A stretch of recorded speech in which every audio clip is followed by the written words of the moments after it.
Et voilà, il n'y a pas eu de manifestation ce week-end, hein, ce n'est pas du tout vrai. Bonjour à tous. Dans cette vidéo, vous allez voir des images de la manifestation qui n'a pas existé selon LCI. C'est informé de cette affaire incroyable où ce 5 septembre, au soir, LCI a fait un reportage pour dire que la télévision russe mentait en montrant les images, pourtant véridiques, les vidéos d'une manifestation à Paris ce 3 septembre qui n'a pas eu lieu. Bon, si elle a eu lieu, nous l'avons organisée, il y avait des dizaines et des dizaines de milliers de personnes.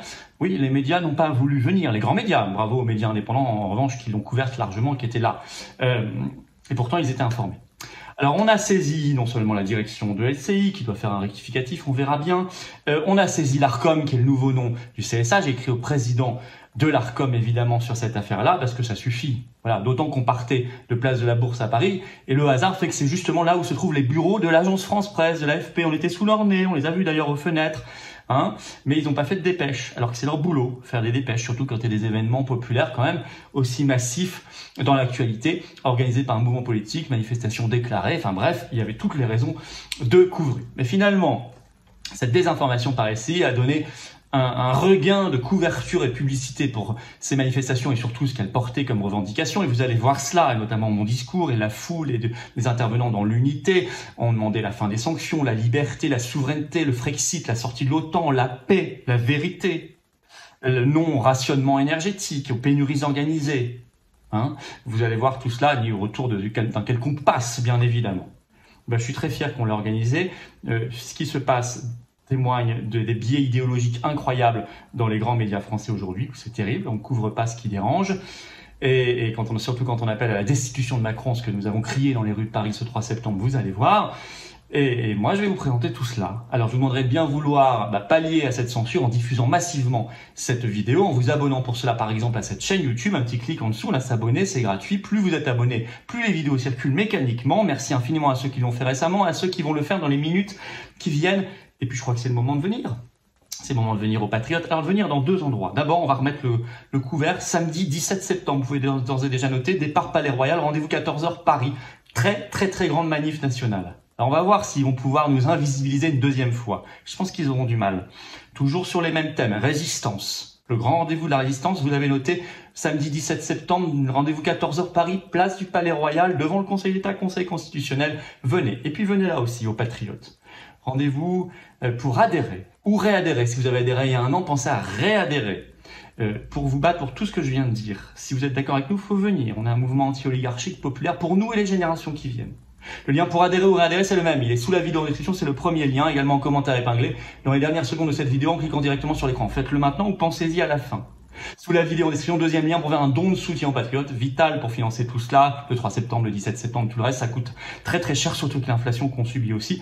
Si on n'a pas de financement public cette année, pas de financement bancaire, si vous pouvez aider, c'est formidable, c'est défiscalisé aux 2/3 pour vous, comme l'adhésion, comme la réadhésion, et les dons de 500 € et plus ont des avantages particuliers, c'est expliqué sur le site des Patriotes, avantages nouveaux. Mais dans tous les cas, quel que soit le montant, c'est défiscalisé, c'est très très très utile à la cause et à la résistance, je dirais même vital.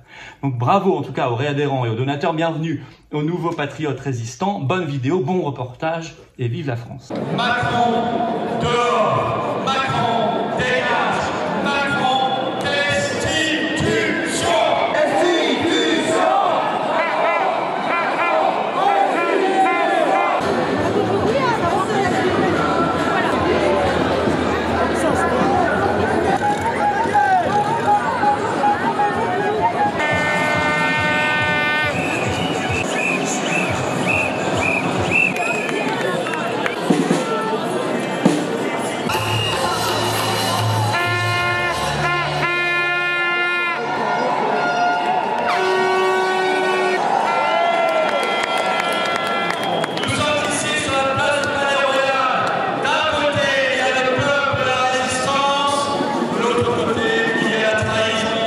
Et voilà, il n'y a pas eu de manifestation ce week-end, hein, ce n'est pas du tout vrai.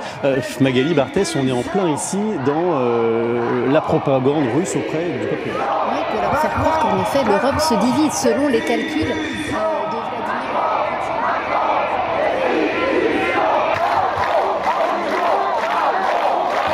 Le gouvernement, pour moi, c'est comme une société. Si tu fais une faute grave, tu dégages. Alors qui dégage, Macron? Pas moi ici, j'ai vu des Tunisiens, j'ai vu des Algériens, j'ai vu les gens de toute la France qui sont là.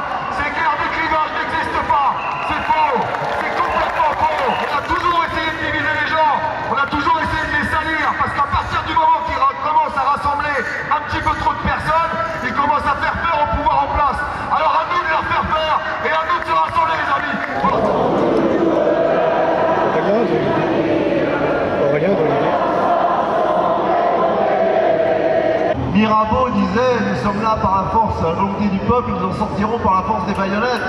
Et ben eux, force est de constater qu'il a suffi simplement de les mettre 2 mois en congé payé pour qu'ils s'en aillent. Il va falloir les pousser, et faire plus que les pousser pour qu'ils bougent et pour qu'ils respectent la volonté populaire. Merci à vous, bravo. Résistance, résistance. Et comme l'a dit tout à l'heure Olive, la seule solution que nous avons maintenant, puisque Macron a parlé de guerre, bah, c'est de nous battre. Alors de nous battre avec nos armes, d'aller dans les rues, aller voir vos voisins, aller voir vos commerçants. Il y a quelques mois, un grossier personnage s'est permis de me dire qu'il m'emmerdait. Quelques mois plus tard, ce même grossier personnage ose nous dire qu'il va falloir que nous payions le prix pour défendre nos valeurs et la liberté. Pendant 2 ans, nous avons manifesté pour nos libertés, pour défendre nos libertés, contre un Macron qui nous confinait, qui nous pas sanitarisait, qui nous privait de toutes nos libertés. Et aujourd'hui, ce même Macron vient nous dire tranquillement qu'il faut, au nom de la liberté, accepter d'avoir une énergie à un prix dingue et plus pouvoir se chauffer. En plus de la motion de censure qui permet de renverser le gouvernement, l'Assemblée a bien d'autres pouvoirs, notamment celui du référendum d'initiative partagée. Si 1/5 des parlementaires, Assemblée plus Sénat, demandent la tenue d'un référendum sur un sujet précis, cela lance une procédure pour obtenir l'accord de 10% du corps électoral avec des signatures. Cela permet de mener une magnifique campagne de conviction et de réinformation dans l'opinion publique. Alors, mesdames et messieurs les députés, soyez courageux, le peuple compte sur vous. Et qui est-ce qui a détruit, saccagé cette industrie nucléaire? C'est Emmanuel Macron et en partie à la demande de l'Union européenne. Dans cette crise énergétique dont on vous parle, Emmanuel Macron a une responsabilité écrasante et il va devoir rendre des comptes.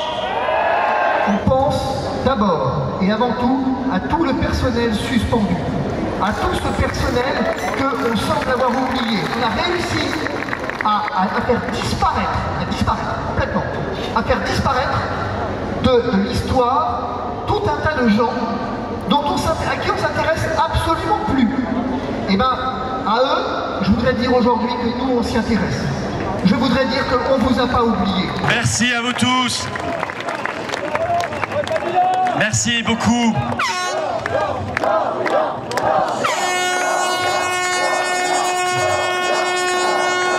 Merci, bravo à vous d'être là, si nombreux. La résistance est décidément toujours au rendez-vous. Je ne peux qu'approuver ce que vient de dire Fabrice. Je voulais dédier mes premières pensées et nos premiers applaudissements dans ce discours à tous les personnels suspendus. Et je pense en particulier aux soignants, bien sûr, et aux pompiers, pour lesquels nous avons vu cet été, avec les incendies, les feux de forêt, à quel point ils étaient indispensables et à qui on a infligé l'humiliation de faire venir 350 pompiers, bulgares, roumains, allemands, grecs, souvent non vaccinés, alors qu'on mettait de côté 5200 pompiers français suspendus.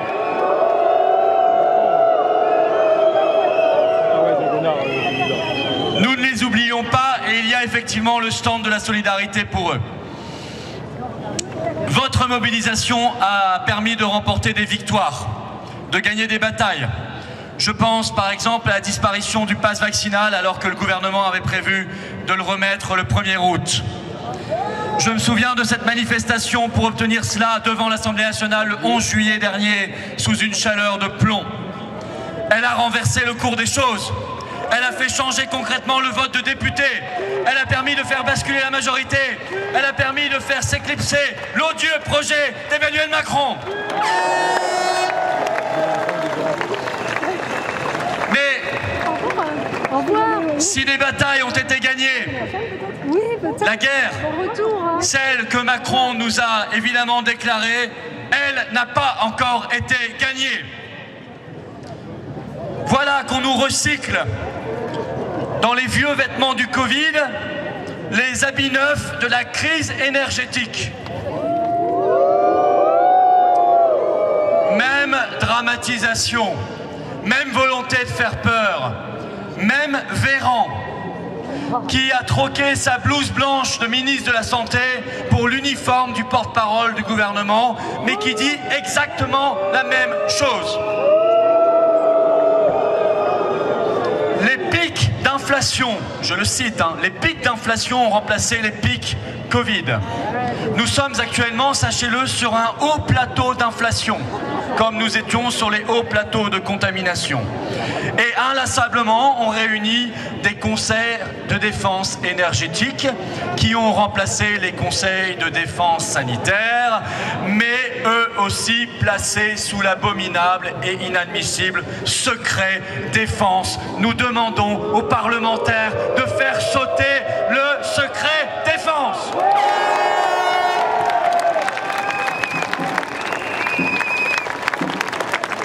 Cette crise énergétique pour laquelle on nous parle déjà de rationnement, de pénurie, de coupure d'électricité, peut-être même de carte carbone, entendez passe énergétique, passe climatique.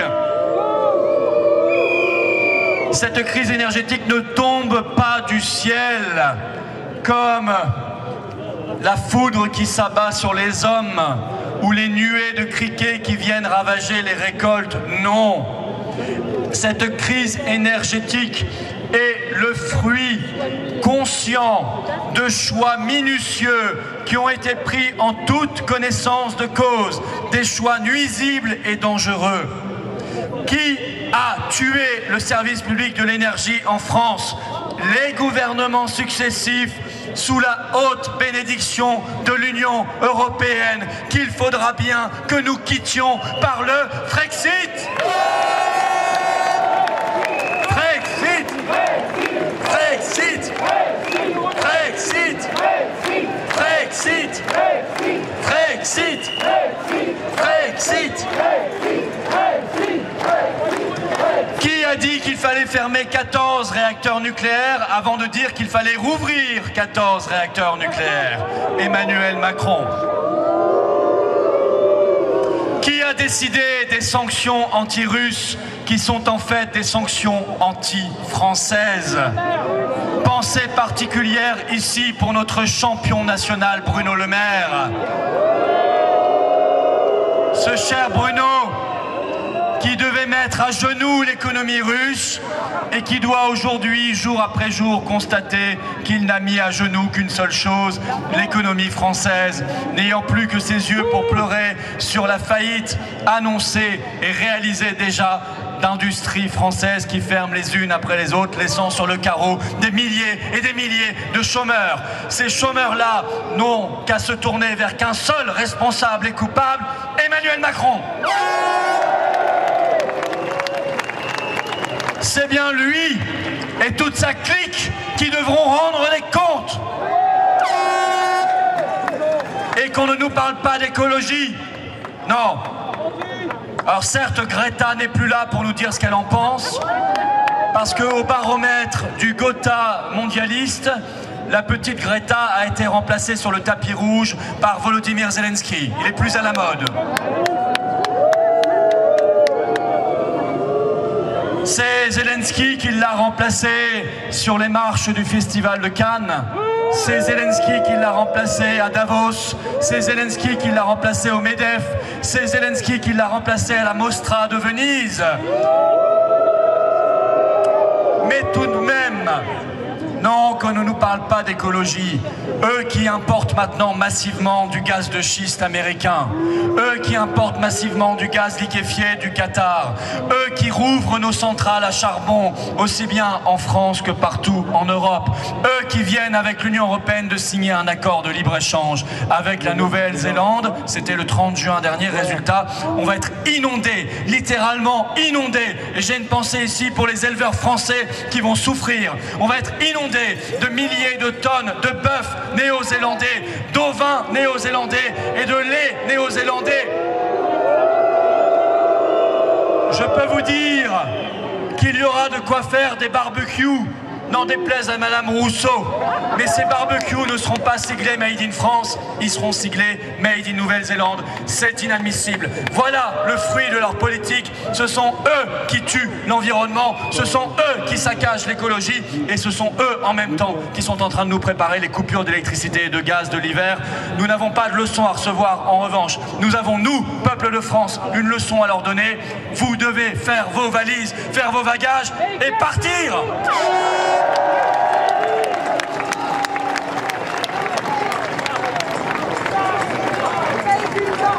Justement, je parlais de guerre.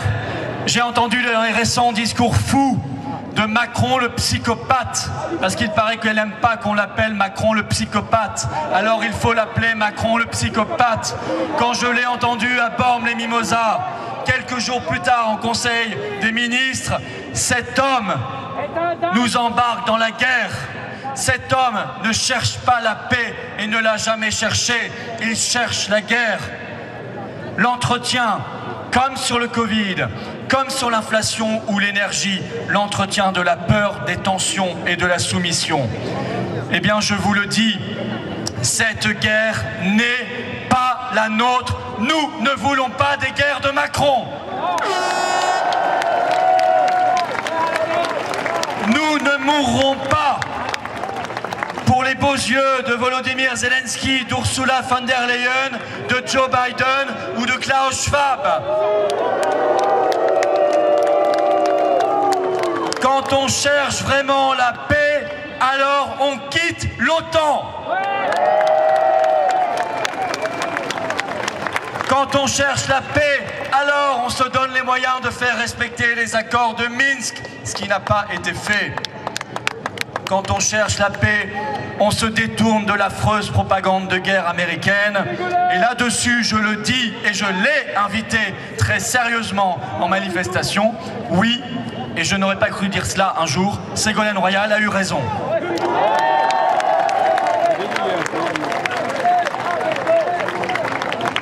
Tous les toutous de l'OTAN depuis aboient contre elle, mais nous n'avons pas oublié les mensonges du Kosovo, les mensonges de Libye, les mensonges de l'Irak, les petites fioles de Colin Powell devant l'ONU. Non, nous n'avons pas oublié. Et j'aimerais avec vous que notre France, notre belle France, notre France éternelle, redevienne aussi belle et rebelle qu'elle l'a été. Notre France gaulliste, notre France qui porte haut le panache de la liberté, de l'indépendance, du non-alignement. C'est cette France-là que nous appelons de nos voeux. C'est cette France-là qu'on va rebâtir ensemble.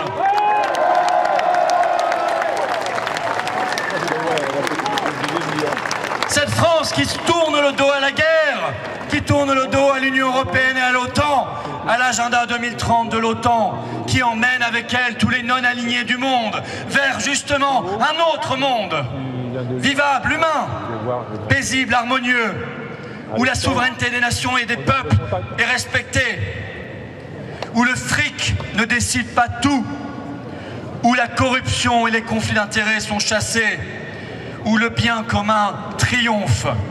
C'est cette France de nos héros, cette France de notre cœur que nous portons haut et fort ici. C'est cette France-là que la résistance aime.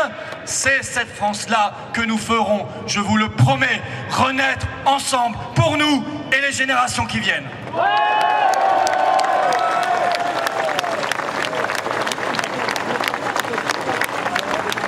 Au passage, dans cette France-là, ça, ce sera terminé. Ça, c'est la trahison. Ça, c'est la traîtrise. Ça, c'est une instance qui ne nous a jamais défendus pendant le Covid. Et derrière cela, derrière ce Conseil d'État qui n'est plus que l'ombre de lui-même, il y a l'affreux Conseil constitutionnel qui nous a trahis de la même manière de A à Z.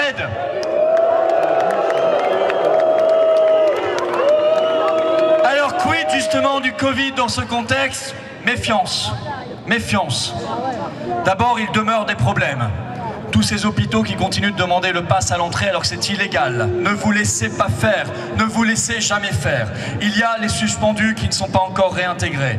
Et puis, il y a cet état d'esprit, ces petits chefs. On a créé un état d'esprit, on a détraqué des millions de cerveaux par la propagande, par l'entretien de la peur et par l'incitation à la délation. Et ça ne se renversera pas tout de suite. D'un coup de baguette magique, il faudra du travail. Il faudra réinstaurer de l'éthique et de la morale, du bon sens et de la logique. Et puis, le nouveau ministre de la Santé, Braun, annonce déjà 2 pour le prix d'une, la 8e et la 9e vague. Il a déjà dit, il y en a déjà 2 qui arrivent, une pour l'automne, une pour l'hiver, comme ça, on est rhabillé. Le Covid, j'en ai l'intuition, va être utilisé comme un outil de gestion sociale. Quoi de mieux qu'un petit couvre-feu sanitaire pour calmer des foules énervées par les coupures de courant ou par l'inflation alimentaire galopante. Les appétits des grands labos devront également continuer d'être dénoncés. Et là, j'alerte tous les parents, attention, ils n'ont pas lâché l'affaire vis-à-vis des enfants. Il faudra, vous parents, que vous preniez vos responsabilités pour protéger vos enfants. Oui, nous n'en avons pas fini avec cette affaire. Nous avons gagné les batailles, mais nous devons gagner la guerre jusqu'au bout.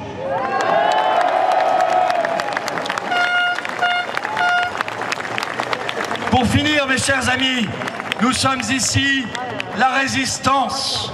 Vous êtes la résistance. Il y a l'opposition, ça n'est pas la même chose. Ils restent dans le cadre, nous sortons du cadre. Ils sont dans le système, ils essaient de s'accommoder avec.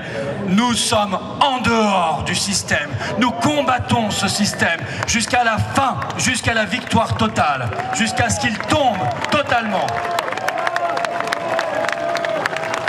Je le dis néanmoins,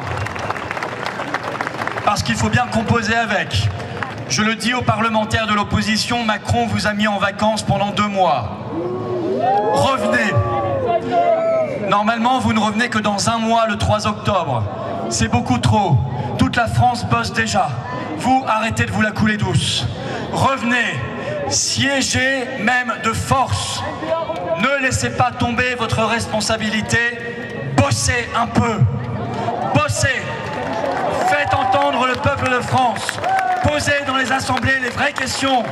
L'OTAN, le marché européen de l'électricité, les sanctions, l'Union européenne, le Frexit, la destitution, les motions de censure. Voilà où on vous attend. Alors, sortez de votre torpeur, sortez de vos vacances, revenez et bossez un peu, car le peuple de France vous paye assez cher pour que vous puissiez le faire. Dans tous les cas, nous sommes là, nous serons là, on ne vous lâchera pas, on ne lâchera rien du tout, pas 1 centimètre jusqu'à la victoire. Vive la liberté, vive la résistance, vive la paix et vive la France libre!